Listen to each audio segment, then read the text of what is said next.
발표 시작하겠습니다. 네, 저 이제 북한 시각매체 재현대 금강산 이미지인데 마침 제 주제가 이 표지화로 실려 있네요. 얼마 전에 우연히 이제 제가 TV에서 선을 넘는 녀석들이라는 프로그램을 보았습니다. 거기에 진행자들이 대한민국 최동북단 강원도 고성과 금강산이 보이는 통일전망대를 방문해서 남북의 경계선인 송도만 넘으면 바로 금강산이 보일 정도로 아주 가까운 거리에 있음에도 갈 수 없는 분단의 현실과 또 북한의 빼어난 그러니까 금강산의 빼어난 경치를 보여주면서 안타까워하는 모습이 이렇게 화면에 보였습니다. 그리고 또 인제 1998년 유람선을 통해서 금강산 관광이 시작되었지만 민간인의 2008년에 민간인의 피격 사건으로 아직까지도 금강산 관광이 재개되지 못하고 있는 이제 그런 상황을 얘기하는 모습이 이렇게 화면으로 보이더라고요. 이렇게 인제 한반도에서 금강산은 평화 구축의 시작점이자 남북 교류의 상징적인 의미를 지닌 공간이라고 할 수 있습니다. 특히 2012년 김정은이 집권한 이후 관광 산업에 박차를 가하면서 남북한 모두 금강산 관광을 통한 교류가 곧 재개될 것으로 기대를 했습니다. 그 영향으로 관광학과를 비롯해서 정치, 경제, 법학 등 다양한 분야에서 금강산에 대한 연구가 이루어졌습니다. 하지만 남북교류 차원에서 이루어지는 금강산 연구는 대부분이 정책 제안이나 경제적 효과에 초점이 맞추어져 있어서 분단 이후 북한에서 제작된 금강산을 소재로 한 시각미술 연구는 전무한 상황입니다. 금강산을 의 어떤 시각 매체와 연관시킨 연구들은 대부분이 일제강점기 관광 그림 엽서라든지 기념 사전첩과 같은 명소 이미지와 근대적 관광 관행을 분석한 것들이 대부분입니다. 사진 엽서를 비롯해서 관광 상품이 지니는 정보 전달 미디어로서의 기능과 시각적 가치에 대한 이러한 선행 연구들은 이제 금강산 이미지를 대상으로 한 본 발표에 많은 시사점을 제공하지만 그 일단은 북한의 시각 매체와 근대기 일본인에 의해서 제작된 금강산 이미지는 제작 주체가 다를 뿐만 아니라 분단 이후에 남북 관계의 특수한 상황을 고려해야 되기 때문에 좀 다른 관점에서 접근이 필요하다고 생각이 됩니다. 북한의 시각 문화에 대한 연구는 이제 남북한 디자인 교류를 비롯해서 포스터, 우표, 애니메이션 굉장히 다양한 분야에서 연구가 이루어지고 있는데 금강산만을 이렇게 다룬 연구는 아직 없었습니다.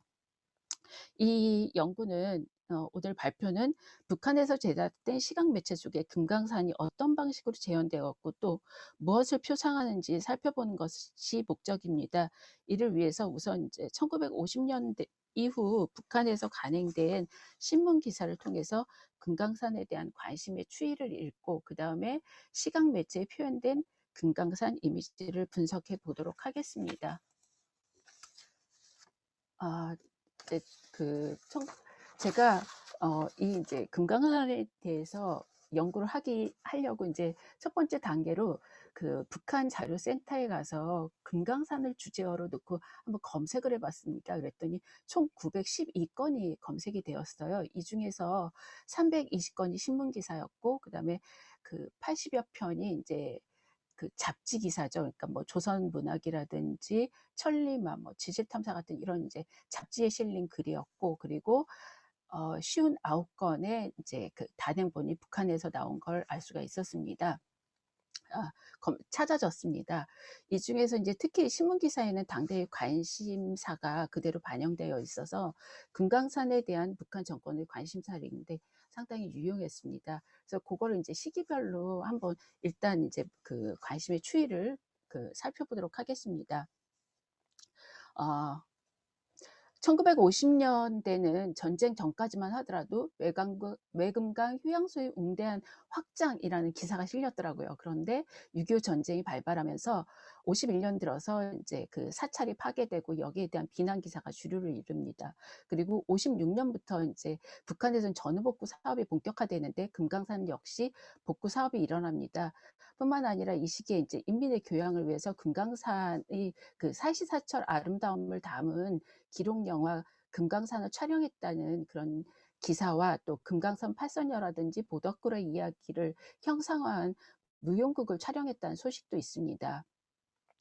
어 그리고 인제 또 1950년대 기사 중에서 인제 본 연구하고 가장 관련된 연구가 기사가 체코슬로바키아에서 조선 전설 금강산 팔선녀를 작품화한 소설을 출판했다는 그런 기사입니다. 이렇게 인제 1950년대는 그 전쟁으로 인한 그 금강산의 파괴와 복구, 그리고 금강산에 내려오는 전설을 바탕으로 한 금강산 팔선녀와 같은 그 여 어 문 금강산 팔선녀를 통한 뭐 문화 교류라든지 영화 제작과 같은 여러 가지 그 문화 콘텐츠로 이런 인제 그 금강산 전설이 활용되었던 것을 알 수가 있었습니다. 1960 년대는 외금강에 국제관을 건설했다는 기사와 또 금강산 제1호 발전소에서 천리마 작업 번안들이 이제 수차 효율을 높이기 위해서 전력을 더 생산했다는 소식 외에는 대부분이 이제 금강산을 소재로 한 문학 작품이나 문화 행사에 대한 소식들입니다. 그리고 인제 1963 년이 되면 공화국 창건 15 주년 기념으로 그 전국 예술 축전에서 금강산 팔선녀가 공연이 됩니다. 그런데 인제 이 그 60 년대 말에서 70 년대 초까지는 금강산 관련 기사들이 뭐 미국 공산당 대표라든지 반미 세계기자 대표단, 뭐 아랍공화국 대표단 등이 인제 방문을 하면 이 대표단을 위해서 가극 금강산 팔선녀를 공연했다는 기사가 대부분을 이루고 있습니다. 그러다가 70 년대 가면 이제 그 73 년에 피바다식 가극 예술의 또 하나의 인제 새로운 양식이라, 그러니까 새로운 예술이라고 하는 금강산의 노래가 인제 공연이 되기 시작하는데, 이게 공연 대상이 이제 바뀌는 거죠. 금강산 팔선녀에서 금강산의 노래로 이렇게 바뀌는데, 요 인제 금강산의 노래는 북한식 독특한 종합 예술인 피바다식 가극으로 김일성 유일 체제가 확립되었던 70 년대의 가장 대표적인 예술 형태라고 할 수가 있고요. 이게 인제 각국의 국빈이 오면 환영 행사에 늘 공연이 됩니다. 그래서 그 금강산의 노래에 대한 기사는 1980 년대까지 계속 이어지는데, 73 년부터 80 년까지 기사를 보니까 76건 중에, 그러니까 그 금강산 관련 기사 76건 중에 그 63건이 금강산의 노래에 대한 기사일 정도로 굉장히 많은 비중을 차지하고 있습니다. 그러니까 거의 다 금강산의 노래라고 보시면 돼요, 70 년대는. 그리고 인제 80 년대로 가면 뭐 이제는 인제 금강산의 노래 공연 소식에서 벗어나서 뭐 그 은혜로운 햇빛 넘치는 금강산이라는 수사를 곁들여서 금강산의 아름다움을 예찬한다든지, 또 금강산은 인민의 기상이라고 이렇게 해설을 하기도 합니다. 그리고 재미있는 게 인제 81 년에 김정일이 금강산에 올라서 금강산은 조선의 기상이라고 한 인제 명제를 88 년에 이렇게 바위에 직접 이제 새기기도 합니다. 그러니까 이제 금강산은 조선의 기상 또는 인민의 기상으로 인제 아예 명제화가 되는 거죠. 그리고 이제 80 년대 들어서서 사회주의 국가에서 이제 방문자들을 대상으로 하던 관광이 87 년부터는 비공산권 국가들의 서양인들한테까지도 인제 관광이 허가가 됩니다. 방문이 허가가 됩니다. 그러면서 관광객을 위한 도로의 확충이 필요해지자 노동자, 농민을 비롯한 모든 근로인민들이 다 금강산에 와서 구경할 수 있는 인민의 금강산이 되었다며, 그 탐승로를 넓히고 탐승 시설을 잘 꾸려주자는 김일성의 교시가 신문의 전면을 이렇게 차지하게 됩니다. 그 이후에 이제 89 년에 원산에서 금강산 사이에 고속도로가 완공되었다는 기사가 나오고요. 그리고 또 이제 여러분들 잘 아실 거예요. 86 년에 금강산 발전소가 건설이 됐다는 이제 기사가 나오는데, 이때 그 평화의 댐이라고 남쪽에서는 금강산 댐이 건설이 뭐 수공이라든지 천재지변의 위협을 일으킬 수 있다 이래 가지고 평화의 댐 건설을 하거든요. 근데 여기에 대해서 북한에서는 굉장히 이제 막 이 건으로 굉장히 남북이 첨예하게 대립을 하는 게 북한의 기사에서도 그대로 반영되고 있습니다. 그리고 90 년대 들어서면 원산에서 금강산 사이에 인제 철길 공사가 착수가 되고요. 또 인제 그 전기철도도 개통식이 진행이 됩니다. 그러다가 잘 아시겠지만 인제 2000 년대 된 그 금강 김대중 정부 들어서서 이제 90년대 후반부터죠. 남북 관계가 굉장히 우호적으로 바뀌면서 이제 2003년에 육로를 통한 금강산 관광이 시작이 되고요. 이렇게 이제 주로 이제 굉장히 교류가 있는 내용이 이루어지다가 그 2008년에 그 북한군에 이제 의해서 피격이 되잖아요. 민간인이 관광객이 사망한 사건이 이제 발생하면서 관광이 잠정 중단이 되죠. 그러니까 아직까지는 이제 잠정 중단이라고 할 수가 없는 게 이제 그 완전히 중단이 된 상태입니다. 그리고 나서 이제 북한에서는 계속 그 관광을 재개하자는 그런 이제 기사가 잇따라서 보도가 됐고요. 그러다가 이제 도저히 안 되니까 그 관광을 위해서 뭐 다른 하얼빈이라든지 이런 이제 관광로를 이렇게 계속 구축하고 있는 모습이 기사를 통해서 보이고 있습니다. 그리고 그 문재인 정부 들어서서 이제 평양도 방문하고 뭐 이런 일이 있었잖아요. 그래서 2018년에 금강산 관광 시작 20돌 기념 남북 공동 행사도 진행을 하고요. 그리고 또 이제 김정은이 그 금강산 관광 지구를 현지 지도했다는 기사까지 이렇게 해서 이제 우리가 그 신문 기사를 통해서 그 금강산이 어떤 검색어로 읽히고 어떤 식으로 그 북한에선 받아들여지고 있었는지를 그 한번 이렇게 들여다봤습니다. 그러니까 특히 이제 2000년대 들어서서는 관광 시작부터 중단 그리고 재개를 위한 목소리 이런 것들이 이제 그 언론에 그대로 반영되고 있는 걸 볼 수가 있습니다. 다음으로 이제 시각 매체 그러면 금강산 이미지가 어떤 식으로 그 표현이 됐는지 살펴보도록 하겠습니다. 시각 그 어, 이제 근데 제가 그 여기 대상에서 그 화가들이 그린 순수 회화 작품은 분석 대상에서 제외를 했습니다. 왜냐하면 회화 작품은 그것 자체로 이제 하나의 주제를 묶어서 연구해야 될 만큼 양도 많고 굉장히 중요한 주제이기 때문입니다. 그거는 이제 차후에 다른 기회에 이제 연구를 해보도록 하고요. 오늘은 이제 그 순수 회화 작품이 아닌 그 일반 매체, 그러니까 그 시각 매체의 금강산이 어떤 식으로 표현이 됐나를 볼 텐데 금강산 이미지가 순수 회화를 제외하고는 인쇄 매체에 이제 가장 많이 이렇게 들어있죠.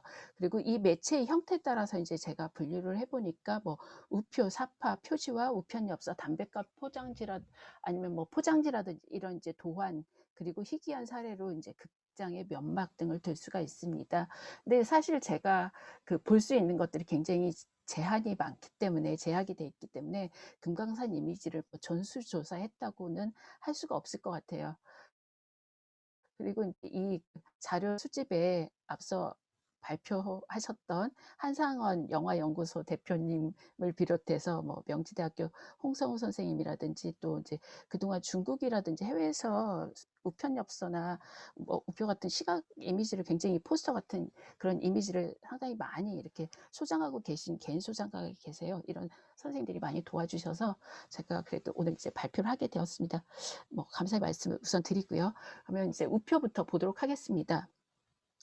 해방 이후에 이제 북한 시각 매체에 등장하는 첫 금강산 이미지는 요 이제 각주 형태 그 잘 아시는 이제 삼서남이죠. 각주 형태의 느슨한 바위 세 개가 나란히 서 있는 외금강 상서남이 담긴 우표입니다.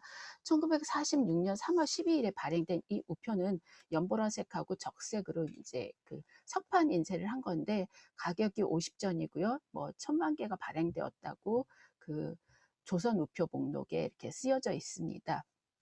저는 이제 흥미로운 게 이게 그 북한에서 발행된 첫 우표 이미지인데 그걸 이제 금강산을 선택했다는 게 금강산이 그만큼 중요한 의미를 갖고 있다는 걸 말해주는 게 아닐까 생각이 됩니다.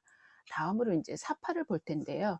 56년에 미술출판사에서 발행한 서순구가 글을 쓰고 유한기가 그린 금강산 팔선녀가 이제 앞에서 제가 체코슬로바키아에서 조선전설 금강산 팔선녀를 작품한 소설이 이제 출판이 됐다는 기사가 있었다고 했잖아요. 실제 이제 제가 이 이미지 자료를 구한 것도 그 소련에 있는 모스크바 국립도서관에 있는 것 소장본을 이제 구하게 됐습니다. 근데 이런 식으로 이제 이 당시에 그 해외에 그 북한의 출판물들이 이제 동유럽이라든지 사회주의 국가와 교류 수단으로 출판물이 많이 나갔다고 하는데 이제 그런 실증적인 예가 될 수 있다는 것을 이제 이번 그 기사들이라든지 금강산 연구를 통해서 알 수가 있었습니다. 이 책, 이 책은 잘 아시는 이제 나무꾼과 선녀 이야기입니다. 그 이야기를 이제 동화책으로 이렇게 엮은 건데, 아동 도서의 특성상 그 이미지가 전면을 그러니까 굉장히 많은 지면을 차지하죠. 지면의 이제 대부분을 차지하는데, 아마도 이 책이 해외에 그렇게 유통될 수 있었던 것도 어쩌면 전 세계적으로 잘 알려진 이 설화 자체가 뭐 우리나라만 있는 게 아니라 일본에도 있고 유럽에도 있고 이런 광포설화예요. 그런데다가 그림을 통해서 이야기를 이렇게 바로 전달할 수 있었기 때문에, 그러니까 그 그림이 그림의 지면을 많이 할애했기 때문이 아닐까 생각이 됩니다. 금강산 팔선녀 속 사파는 이렇게 그림만 보고도 이제 이야기가 어떻게 전개되는지 알 수가 있어요. 여기 보면은 뭐 그 지금 사슴이 와가지고 사냥꾼이 쫓아온다고 하니까 이제 사슴을 숨겨주죠. 그리고 사냥꾼이 와가지고 사슴을 못 봤냐고 물어보니까 이제 다른 데를 가르쳐주고, 그 다음에 뭐 그 사슴이 가르쳐준 대로 이제 그 밤에 아니 선녀들이 내려왔을 때 이제 선녀의 옷을 몰래 감추어서 선녀와 이제 나중에 이렇게 부부가 돼서 아이를 낳고 행복하게 잘 사는데, 옷을 이제 안심하고 옷을 줬더니 그 옷을 입고 이제 하늘로 날아갔다는 이런 이야기가 이렇게 그림으로 아주 이렇게 그 그림만 도 이야기의 내용을 알 수 있을 정도로 그 심리 상태라든지 동작이 아주 사실적으로 묘사가 돼 있습니다. 그에 비해서 이제 배경인 금강산은 사실 별로 이렇게 많이 묘사가 안 돼 있어요. 이 나무꾼과 선녀를 소재로 한 또 다른 그 인쇄물로 1960년 11월 아동문학의 11월부터 이제 61년 8월까지인가 이렇게 아동문학에 그 연재된 한설야 장편 소설 금강선녀의 이건영이 그린 사파를 들 수가 있습니다. 당시에 이제 한설야가 워낙 문예계에서 상당한 위치를 차지하고 있었기 때문에 이 아동문학 1월호에는 이제 독자들이 요구를 하고 작가들이 약속을 하는 그런 난이 있는데, 한설야가 그런 얘기를 해요. 어린이 독자들의 요구를 듣고 이제 60년도에는 이미 준비해 오던 금강산에 대한 우리나라 전설을 소재로 한 이야기를 연재하려고 한다. 이걸 약속하겠다. 이런 이제 이야기가 나오고요. 또 이제 신문기사 중에는 이 이야기가 연재되면서 금강산 선녀를 영화해달라는 그런 기사도 나옵니다. 그리고 또 김일성 종합대학 어문학부의 한 학생은 동아문학에서의 새 경지의 탐구라고 이제 이 글을 읽고 또 이제 이렇게 비평문을 쓴 그런 기사도 있을 정도로 상당히 당시에 이제 큰 반향을 일으켰던 그런 이제 그 동화라고 할 수가 있습니다. 이 동화에는 지금 이제 이 둘 다 시작 페이지인데요. 그 서승구 글하고 한설야 소설하고 이 사파의 크기라든지 아니면 이제 사파의 시작 장면이 상당히 다른 걸 볼 수가 있어요. 이 금강선녀 같은 경우는 금강산의 그 거대한 암석과 이제 산봉우리로 이어지는 금강산을 전면에 이렇게 내세우고 있습니다. 그리고 이제 유한기의 그림은 그 굉장히 섬세한 필치라든지 묘사가 정교한 데 비해서 이건영의 사파는 이제 훨씬 더 간략하죠. 그리고 장면마다 금강산을 그려서 공간적 배경이 금강산임을 암시하고 있습니다. 아마 이 두 그림의 이제 이런 차이는 뭐 화가의 필치라든지 성향 차이도 있겠지만, 그보다는 단행본과 잡지 연재 동화라는 차이에서 비롯되지 않았나 생각이 됩니다. 그러니까 그 금강산 팔선녀 같은 경우는 단행본은 이미 이제 완성된 원고를 가지고 그림을 그리기 때문에 작가가 이제 꼼꼼하게 거기다가 자기의 상상력을 더할 수도 있고 이렇게 될 텐데, 지금 이제 연재 소설 같은 경우는 보통 이제 마감 시간이 있잖아요. 그래서 마감 시간을 쫓겨서 하기 때문에 아무래도 이제 간략하게 이렇게 이제 그리게 되죠. 그리고 또 하나는 그 두 글의 텍스트의 이제 길이를 보시면 아시겠지만, 그 유한기 그림은 텍스트가 굉장히 짧아요. 그러니까 이 작가가 그 화가가 그릴 수 있는 상상의 여지가 훨씬 더 많은 거예요. 폭이 넓은 데 비해서 이 금강선녀 같은 경우는 이제 이 한설야 동화의 큰 특징 중에 하나가 금강산을 굉장히 디테일하게 묘사를 해요. 그래서 화가는 그 사람이 그린 것도 다 못 그릴 정도로, 그래서 선택과 집중이 필요한 그런 이제 상황인 거죠. 그래서 요런 면들이 사파에도 이제 차이로 드러나고 있다고 할 수가 있습니다. 그리고 이제 가장 중요한 것은 이야기 구조가 금강산 팔선녀하고 금강산 선녀는 굉장히 큰 차이가 있습니다. 한서련은 어 아 잠시만요. 한서련은 이제 기존에 그 소설을 설화를 바탕으로 하면서도 상당 부분의 이제 변형을 가했는데, 그 기존의 천상하고 지상의 이원적인 구도에다가 노동이라는 가치 기준을 적용을 해서 대립 구도를 더 강화를 합니다. 그리고 이제 노동이 강화되는데, 이 노동을 강화한 거는 어쩌면 한설야의 전 생애를 관통하는 그 마르크스주의에 기반한 문학관 때문이라고도 할 수 있고요. 또 하나는 그 이 동화가 쓰여지던 시기가 인민들의 노동력과 생산력이 어느 때보다도 중요하게 요구됐던 천리마 시대를 배경으로 하고 있기 때문이 아닐까 싶습니다. 그래서 그런지 이제 이 사파에도 보면 민생이 늘 일을 하고 있어요. 이렇게 사파 속에. 아까 그 유한계 그림에서는 선녀하고의 어떤 모습, 이렇게 아름답게 묘사돼 있고 막 이런 장면들이 많은데 비해서 늘 금강산을 배경으로 뭔가 일을 하는 그런 모습으로 이렇게 이제 주인공이 묘사가 되고 있고요. 그리고 또 하나 이제 금강선녀에는 공간적 배경 모습에서 그 굉장히 금강산의 변화무쌍한 그런 이제 모습이라든지 계절의 조화가 잘 표현이 되는데요. 이런 모습은 그 선녀, 여기서 이제 람이라고 하는데 주인공 이름들이 다 있어요. 한설이야 소설에 있는 현실처럼. 근데 이제 그 라미가 천상이 아닌 지상에서 살아가는 원천이 됩니다. 그리고 이 글 속에도 땅은 좋은 곳이고 신선이 사는 것보다 더 좋은 곳으로 묘사가 됩니다. 그러니까 이 땅이 더 좋은 곳이기 때문에 그 땅이 더 좋은 곳이 되는 이유는 노동을 하기 때문이에요. 그러니까 천상은 늘 놀기만 해서 심심해요. 근데 그 지상은 변화가 많기 때문에 천상보다도 훨씬 더 재밌는 일들이 많다는 거죠. 그리고 이제 또 동화의 텍스트에는 그 마지막 장면이 붉고 둥근 해가 그 바닷속에서 출렁 솟아오르는 것으로 끝이 나요. 그래서 뭐 선녀가 하늘에서 내려왔는지 올라왔는지 정확하게 묘사가 돼 있지 않은 데 비해서 이 사파의 마지막에는, 그리고 이렇게 이제 배경에 금강산이 늘 아름답게 이렇게 묘사가 돼 있고요. 그리고 이제 마지막 장면에 텍스트 대신 이렇게 그림으로 그려져 있어요. 그래서 그 호미를 들고 일하는 지상의 어머니 곁으로 선녀와 아이들이 모두 내려오는 것으로 끝이 납니다. 그래서 그 금강산이 천상 세계보다도 더 좋은 지상 낙원으로 이렇게 표현이 되는 거죠. 그에 비해서 이제 마지막 장면이 서승구가 쓴 글에는, 그 유한기 그림에는 이렇게 그 동화에도 나오죠. 하늘에 있는 아내와 아들을 못 봐가지고 이 그 나무꾼이 이제 늘 울다가 수탉이 되었다는 그런 전설을 그 마지막 장면으로 이렇게 그리고 있고, 이게 이제 그 금강산 팔선담으로 불리게 됐다는 그런 내용이 이렇게 실려 있습니다. 그래서 요 이제 그 사파를 통해서 알겠지만 이 금강선녀는 금강산을 통해서 사회주의적 유토피아를 새롭게 창출했다고 할 수가 있습니다. 그리고 이제 이 금강산 이미지는 이제 서적 중에서도 특히 아동 도서의 사파나 표주화로 많이 제작이 되는데요. 리메이크가 쓴 우리나라 좋은 나라라는 책 속에는 금강산이라는 이제 시가 들어 있어요. 뭐 그 시 내용을 보면 뭐 금강산은 우리나라 제일 아름다운 산이라는 그런 노래가 이렇게 실려 있고요.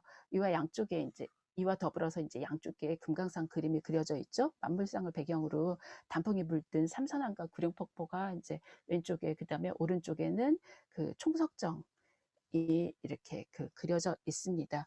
그리고 또 이제 오종익이 그린 금강산에도 표지화에도 이제 주상 전리로 이루어진 기둥이 해안가를 줄지어 서 있는 이런 모습이 그려져 있는데, 요거는 이제 이몽은이 그렸습니다. 근데 마치 이제 수묵화처럼 필선의 변화가 되게 많은 게 이제 특징인 것 같아요.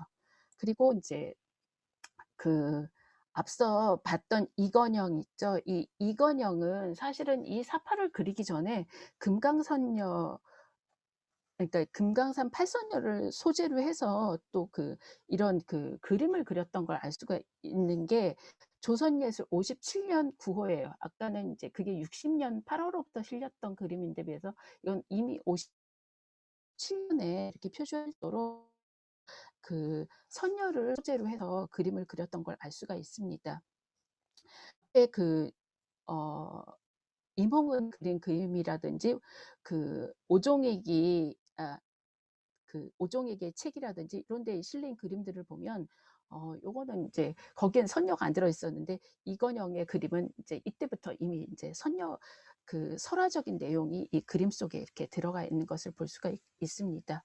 그리고 또 이제 금강산을 굉장히 입체감을 이렇게 부여하려고 음영을 이렇게 넣어가지고 시경의 느낌을 이렇게 자아내고 있고 하늘에 이제 비천이 도늘고 그리고 이제 이렇게 파스텔 톤으로 전체적으로 색감을 칠해서 신비감을 높이고 있는 게 특징이라고 할 수가 있습니다.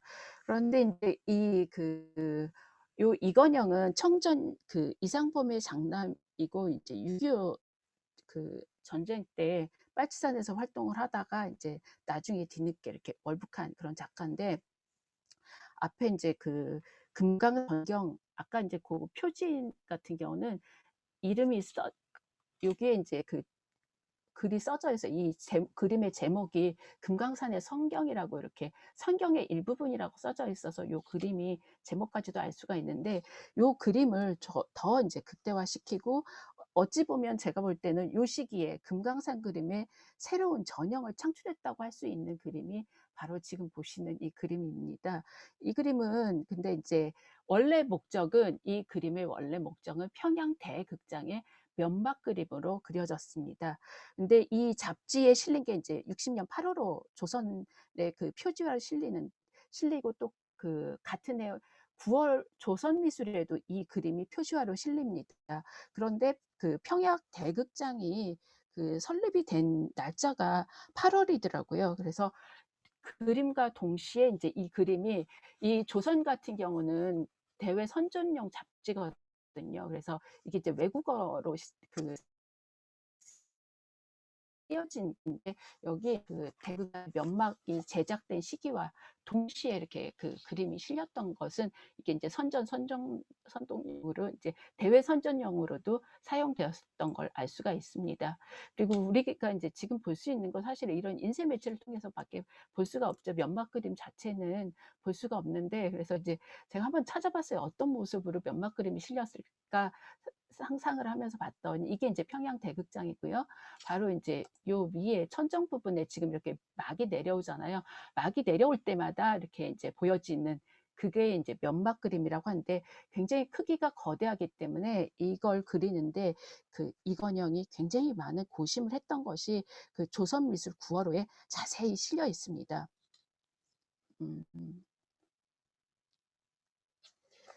실려 있어서 이제 우리는 그 표지 그림을 갖고 그 살펴볼 수밖에 없는데요. 제가 원화를 볼 수가 없는 상황이죠. 그 보면은 이건영이 그런 얘기를 해요. 자기도 이제 면막에 대한 지식이 전혀 없어서 고심 끝에 평양 제극장이 시민을 교양하는 중요한 전당인 만큼 조선 인민의 자랑스럽장을 이야기해 줄 것으로 이제 결정을 했다. 그리고 나서 자신의 화실에서 잠자고 있는 그러니까 57년부터 이미 그린 게 있는 걸로 봐서 이미 몇 년 전부터 굉장히 금강산 이 그 팔선녀를 소재로 한 그림을 머릿속에 이렇게 그려왔던 것으로 보여요. 그래서 잠자고 있던 그런 이제 에스키스를 꺼내서 금강산의 특징적인 것들을 다도록 이렇게 구성을 했다고 얘기해 보면 요 이제 폭포가 그 내금강 계곡이고요. 그리고 외금강의 봉오리를 가운데 있고요. 그리고 해금강의 일출, 그리고 앞쪽에 그 금강산의 특징적인 동식물, 그리고 금강산과 관련된 조선 인민이 창조한 전설, 이 금강산 팔선녀를 이렇게 창공과 그러니까 상공과 그 다음에 요 천선대를 배경으로 앉아 있는 4명의 선녀로 이렇게 구성을 했다고 얘기를 합니다. 근데 이게 이제 면막 구조상 18대 11의 비례에 맞게 하느라고 소재를 배치를 하는데 이제 그 표현을 몽타주 방식으로 취했지 생각이 됩니다. 조합했던 것으로 보입니다.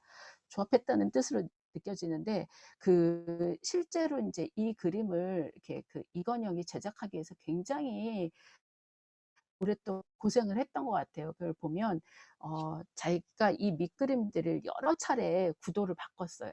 지금 밑그림들이 보면 뭐 산이 약간 더 왼쪽에 있다가 중심으로 왔다가 또 이제 이 특히 태양을 잘 보이게 하기 위해서 비천을 이렇게 배치하는 데 굉장히 고심을 하고 앞쪽이 또 너무 답답하니까 여기에다가 이제 폭포를 배치를 하고 뭐 이런 이제 구성들에 상당히 그 큰 많은 이제 고심을 했었고요. 그다음에 또 인제 그 뒤에 보면 이렇게 스케치해 놓은 이제 선녀 스케치들을 보면 손가락 하나하나까지도 굉장히 세심하게 주의를 기울였던 것을 알 수가 있습니다. 그리고 이제 스스로가 이 금강산의 이 앞쪽에 이 봉우리를 이제 표현을 하는데 어떤 한계를 선택할 수가 없어서 만군대에서 오는 이 웅장하고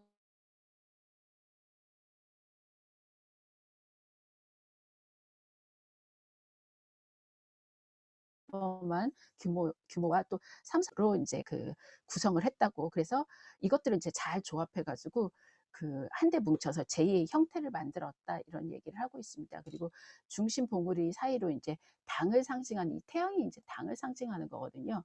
당을 상징하는 태양으로 시선을 유도하기 위해서 인제 비천을 지금 일부러 이렇게 타원형으로 이렇게 배치하고 있는 것을 알 수가 있습니다. 이렇게 타원형으로 인제 그 배치를 했는데 제가 보니까 인제 여기 중매장인 사슴은 보일 듯 말 듯 굉장히 작게 그렸어요. 그래서 중심에 인제 이게 중매장이라는 걸 암시는 하고 있지만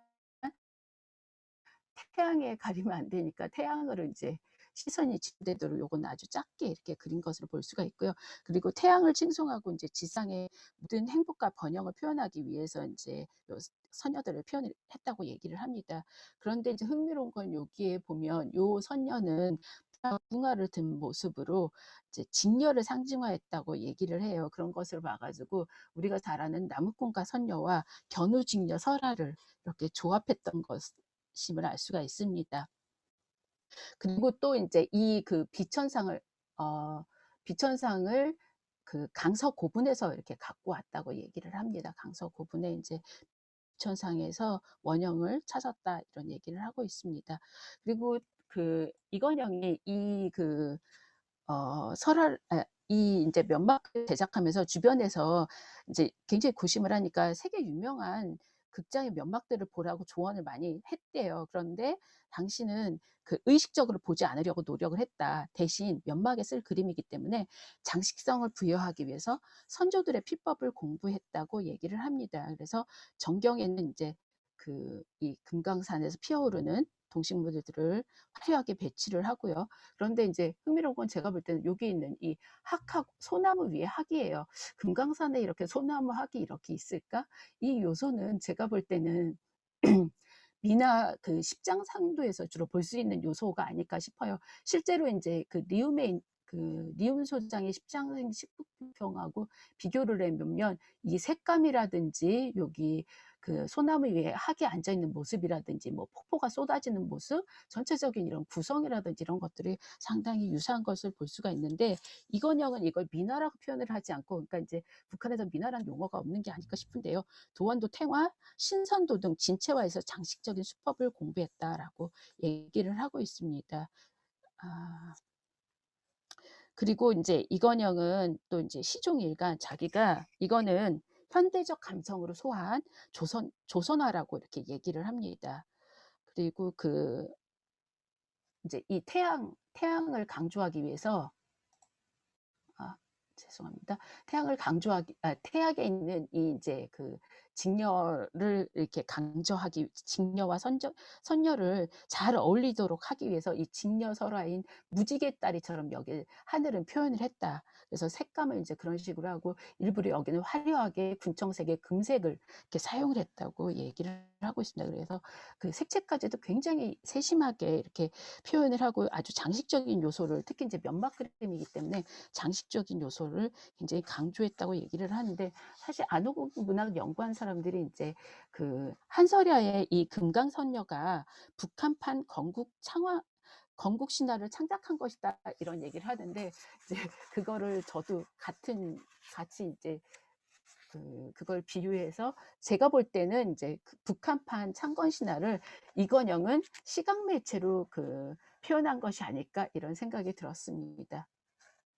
그리고 이제 앞서 김미정 선생님도 이제 전통적인 요소에 이제 정선과의 비교를 하면서 논의를 해주셨는데 굉장히 이건영이 또 이제 전통적인 요소도 이 안에 많이 집어넣으려고 노력을 했던 것으로 보입니다. 그래서 이런 그러니까 어떤 금강산의 새로운 전형을 창출했기 때문인지 조선 미술이나 뭐 조선뿐이 아니라 조선이라는 잡지뿐만 아니라 조선 예술에 63년 8월로부터 아니 62년 5월로부터 64년 8월로까지 1년 넘게 조선예술 표지를 이건영의 평양 대극장 면막 그림으로 장식을 합니다.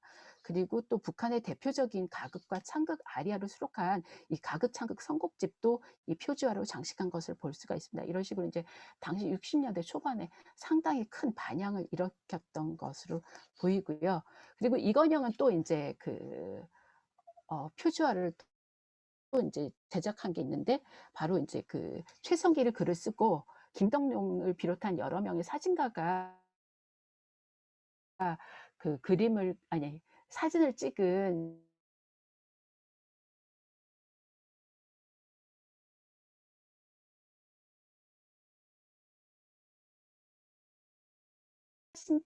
사진집 금강산입니다. 저는 굉장히 여러 가지 요소를 조합을 해서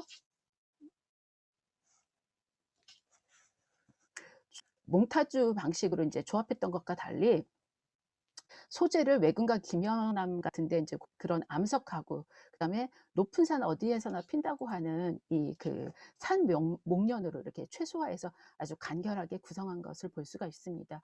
그런데 이제 흥미로운 것은 이런 이제 그림들이 이건 사진첩인데 보통 아니 사진 엽서집인데 엽서집 표지 같은 경우는 보통은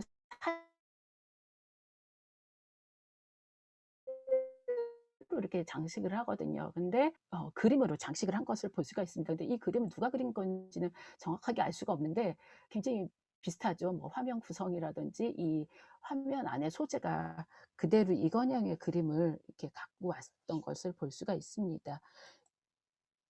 그리고 이제 이렇게 이건영이 확립한 도상은 또 오종익의 글과 그림으로 구성한 아름다운 강산에서도 보입니다. 어린이 이제 도서라서 훨씬 더 이제 색채를 쓰긴 더 화사하고 화려하지만 같은 그런 방식이 사용되고 있는 것을 볼 수가 있습니다. 제가 너무 오랫동안 하고 있나요?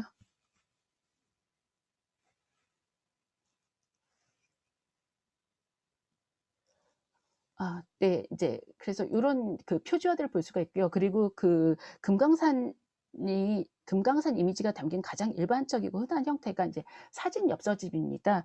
근데 이제 1950년대까지만 하더라도 일본식 일제 시대 때 그런 금강산 사진첩하고 굉장히 그냥 거의 비슷한 것 같아요. 사진이나 뭐 크게 큰 차이를 느낄 수가 없는데 아마도 그거는 이 50년대 후반이 되면 외국과 교류를 위해서 해외에도 잘 알려진 금강산 사진 엽서집 제작의 필요성과 수요는 늘었지만 여전히 인제 인쇄술 등 제작 여건이 제대로 구비되지 못했기 때문에 일본인들의 방식을 이렇게 답습했던 것으로 생각이 됩니다. 대신 여기에 인제 일본어와 영어로 쓰여 있던 이 설명을 여기에서는 인제 북한의 대외 교류를 보여주듯이 러시아어하고 중국어, 한글로 쓰여 있는 것이 인제 차이점이라면 차이점입니다. 그리고 이건 이제 김덕룡이라는 사진가가 찍은 사진들로 구성된 사진집이고요. 김덕룡은 이 시대 이제 대표적인 금강산 사진 작가라서 그런지 앞에서 봤던 사진집에 있는 사진하고 이 사진이 똑같은 걸로 봐서 아마 이제 앞에 엽서집도 김덕룡이 찍은 사진들로 구성된 것이 아닌 그런 생각이 듭니다. 그리고 김덕룡이 이제 찍은 사진들은 지금 천리마에도 이렇게 여러 번 실렸던 것을 알 수가 있습니다. 그리고 이제 60년대가 되면 이렇게 이제 칼라로 엽서집의 사진들도 이제 칼라로 이렇게 실리게 되고, 이 시대가 되면 이제 이런 풍경 사진에 대한 관심이 글로도 이렇게 드러나고 있습니다. 그리고 이제 70년대가 되면 아까 그 신문 기사들을 제가 이렇게 보면서 그런 얘기를 했었잖아요. 이 시대가 되면 금강산의 노래가 이제 거의 전체를 차지한다고, 기사에 금강산 관련 기사 거의 전체를 차지한다고 그랬는데, 그 시각의 이미지도 이제 엽서의 이미지조차도 금강산, 제가 이제 워낙 뭐 이렇게 장애가 많기 때문에 뭐 다 섭렵할 수는 없었지만, 그 제가 볼 수 있었던 건 그 시각 이미지에서 또 70년대가 되면 금강산의 노래를 실은 엽서 사진 이외에는 거의 없더라고요. 그래서 근데 이제 요 엽서 사진이 굉장히 이렇게 화려하게 금강산의 그 무대를 그대로 재현한 것을 볼 수가 있습니다. 요 금강산의 노래는 이제 1973년 4월에 김일성의 60일의 생일을 기념해서 그 혁명 가극으로 이렇게 만든 그런 가극입니다. 피바다식 가극의 이제 5대 가극 중에 하나이죠. 네, 아마 요것도 이제 이렇게 그 공연 같은 경우는 사실은 공연이 끝나면 이제는 완전히 사라지는 거잖아요. 그것을 이제 엽서라는 매체에 그 담아 놓음으로써 이제 항구적으로 그 이미지를 그 일반 대중이 볼 수 있게 되는 거죠. 그리고 이걸 중국어나 불어로까지 실었던 것을 보면 이걸 이제 해외에 유포하고자 했던 그런 목적이 있지 않았을까 싶습니다. 이 금강산 이 가극은 이제 총 7막으로 구성이 됐다고 그러는데, 그 무대 미술을 보면 굉장히 뒤에 배경이 이렇게 다채롭게 구성이 되어 있고요. 그리고 이 그 금강산의 노래가 또 그 유명한 게 굉장히 입체적인 그런 무대 세트인데, 이 무대 세트가 이제 그 7막이 이렇게 오를 때마다 계속 바뀌는 거죠. 그래서 그런 것들이 이제 엽서로 이렇게 실려 있어서 결국 이제 이렇게 서사로 이루어진 문학과 음악, 이 종합 예술이 최종적으로는 사진 엽서로 남겨졌다는 점에서 이 정보 전달 미디어로서의 엽서의 독특한 기능과 매체적인 특징, 가치를 알 수가 있습니다. 이렇게 이제 그 뭐 눈물이 많던 금강산이 인민의 태양이 있어서 낙원이 금강산이 되었다는 이런 이제 금강산의 노래처럼, 이 70년대는 유일사상 지배체제가 공고해졌고, 그런 것들을 이 엽서를 통해서도 그 볼 수가 있습니다. 그러다가 이제 70년대 후반이 되면 경제적으로 굉장히 쇠퇴를 하게 되고, 90년대가 되면 국가들이 이제 해체가 되고, 소련도 그 붕괴가 되고, 소련도 사실은 이제 제가 90년대나 80년대 거는 뚜렷하게 그 금강산 이미지가 어떤 이미지가 있는지를 찾을 수가 없었어요. 또 이 시대는 이제 북한에서 고난의 행군 시대라고, 최악의 경제난이 산업미술에도 영향을 미치던 그런 시대의 모습을 이 금강산 이미지를 통해서도 알 수가 있었습니다. 그리고 이제 2000년대에 그 넘어서면 2000년대 중반이 되면 이제 이런 엽서에도 변화가 보이는데요. 일단은 이제 사진이 훨씬 더 선명하고 이제 컬러로 바뀌고, 그다음에 뭐 서체라든지 이런 것도 이제 상당히 다양해집니다. 그리고 금강산 엽서 같은 경우 이제 외금강, 내금강, 해금강으로 각각의 그 세트로 구성해서, 이게 이제 저는 지금 2012년에 제작인데, 예, 빨리 할까요? 네. 여기까지만 할까요? 네네. 빨리 많이 이미지만 보여주고 수고하셨습니다. 네, 빨리 해 주세요. 끝낼게. 예예. 인제 이런 엽서들이 이렇게 그 2012년에 나왔고요. 그래서 앞에서 봤던 것보다 굉장히 이렇게 환상적으로, 그래서 실제 인제 이 시대의 엽서들이 보면 이렇게 뭔가 미래도시 같은 이런 모습으로, 어 근데 인제 이런 게 컴퓨터 그래픽이 들어오면서 뭐그 이 미술 그러니까 교육기관들도 인제 교육을 많이 받아요. 그러면서 사진 촬영이나 합성술이 발달을 하면서 이렇게 바뀌었던 걸 볼 수가 있고, 또 인제 식물이나 동물을 이렇게 클로즈업한 사진들이 그 이런 시각 매체로도 이제 금강산의 일종의, 이것도 인제 우리가 생각할 때는 금강산 이미지 그러면 다들 앞서 봤던 이런 금강산의 풍경이 담긴 사진으로만 생각을 하지만, 사실 인제 북한에서는 제가 앞에서 보여드렸다시피 금강산 설화가 굉장히 중심이 되고 있고요. 그다음에 이렇게 동식물까지도 이렇게 아우르고 있는 것을 볼 수가 있습니다. 그리고 인제 마지막으로 상품 도안에서도 볼 수가 있는데 지금 여기도 인제 금강사장 대표적인 이미지들을 다 여기 그 포장지에 인제 조합을 해 놓고 '이게 금강산이야?' 이렇게 생각할 수 있지만 여기 인제 그 금강산 팔선녀에 나오는 사슴을 그 햇살에 막 동해에 해가 이렇게 피어오르고 떠오르고 거기에 인제 선녀가 뛰어 아니 사슴이 뛰어 있는 이런 모습으로 나오는 걸 볼 수가 있습니다. 이렇게 인제 그 금강산 관련 그 시각 매체 금강산 이미지가 굉장히 다양하게 이렇게 활용되고 있는 것을 그 말씀드리고 결론 부분은 나중에 글을 통해서 보시도록 하세요. 죄송합니다. 너무 그 시간을 제가 많이 뺏은 것 같네요. 네, 여기까지 하겠습니다. 공부를 너무 많이 하시고 보여주시고 싶으신 게 굉장히 많았던 것 같습니다. 예. 금강산은 저희들에게 굉장히 가깝지만 지리적으로 가깝지만 굉장히 갈 수 없는 먼 곳이고 안타까운 그런 장소로서 인제 인식이 되고 있습니다. 근데 이 어떤 우리가 인제 항상 금강산의 이미지를 또 사진으로 또는 회화로서 인제 많이 알고는 있지만 실제로 이렇게 북한에서 제작된 금강산 미술 품을 통해서 인제 볼 수 있었던 아주 중요한 시간이었다라고 생각이 듭니다. 특히 인제 현대 시각 매체를 통해서 그러니까 북한의 체제와 정치 변화에 따른 서사가 이 금강산 이미지로 어떻게 표상되었는지를 보여주었다는 점에서 정말 흥미롭게 잘 들었습니다. 토론은 이영수 선생님이 해 주실 예정이고요. 이영수 선생님은 근대는 아니지만 조선 후기 금강산 미술의 어떤 전문 연구가라고 할 수가 있습니다. 예. 토론 부탁드립니다. 네. 토론을 맡은 이영수입니다. 신수경 선생님의 굉장히 흥미로운 발표 잘 들었습니다. 저희가 접하기 굉장히 어려웠던 북한에서의 금강산 이미지를 잘 이렇게 수집하시고 또 잘 정리를 하셔서 발표해 주신 점에 대해서 진심으로 감사드립니다. 그러면 발표된 내용과 관련해서 몇 가지 질문을 드리겠습니다.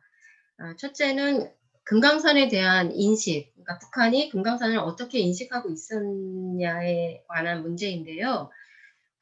북한은 보여주신 바와 같이 1950년대와 60년대 초반에 이미 금강산 중에서도 금강산 설화의 하나인 금강산 팔선녀를 주제로 해서 아동문학에서부터 시작해서 무용극, 소설, 그리고 나중에 종합예술이라고 할 수 있는 가극에 이르기까지 굉장히 빠른 기간 안에 발전을 시키고 있습니다. 그 내용을 보면 팔선녀 설화에서는 금강산을 사회주의적인 지상 낙원으로 설정을 하고 있는데요. 그 이후에 가극의 역사에서 볼 때 1970년대는 이제 혁명 가극으로 전환이 되면서 피바다나 금강산의 노래 같은 것이 등장하지 않습니까?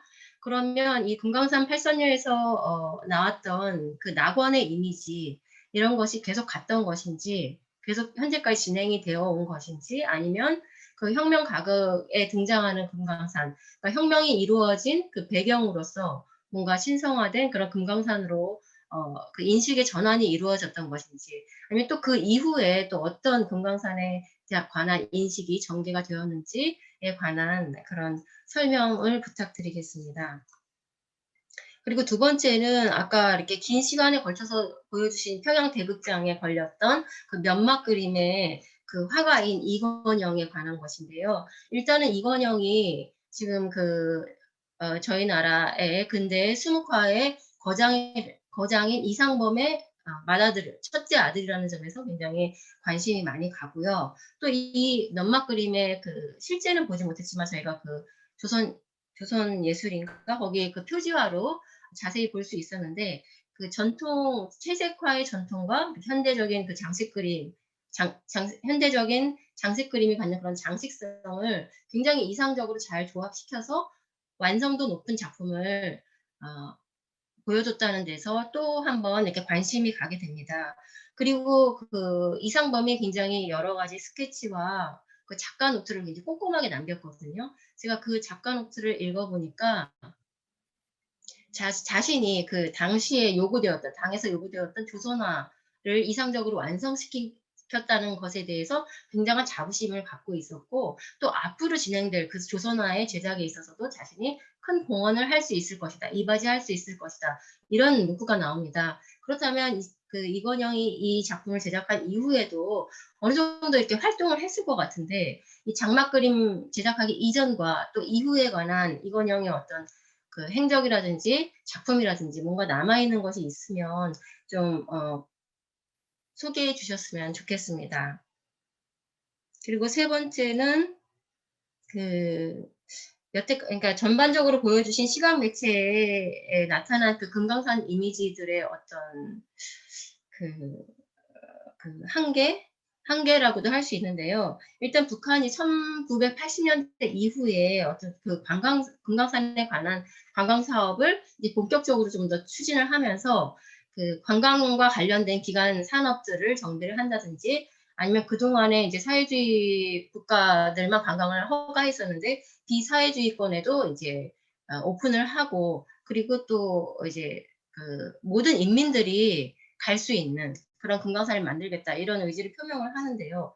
그렇다면 굉장히 그 시간 엽서라든지 뭐 사진은 많이 보여주셨지만 출판물이라든지 여러 가지를 통해서 금강산 이미지가 굉장히 활발하게 제작되었을 것으로 추정이 되는데 실제로 저희가 볼 수 있는 것은 굉장히 그 단조롭다는 생각이 들거든요. 아까도 일제강점기 때 사진첩과 비교해서 보여주셨지만 별다른 그런 특별한 차이가 없었고 또 이 북한의 그 매체에서 나오는 그 금강산의 소재라는 게 굉장히 외금강 지역에 제한이 되어 있습니다. 특히 삼서남과 뭐 김연암, 구룡폭포, 뭐 천선대 그 부근에 이렇게 한정이 되어 있거든요. 이것이 제가 생각할 때 이건영의 그 영향이 그냥 계속돼서 오는 것인지 아니면 또 다른 그 소재들 왜 이렇게 금강산에 있는 명승들의 수가 굉장히 많은데 왜 이렇게 지역적으로 이렇게 한정이 되어 있는 것인지 그 이유가 조금 궁금하고요.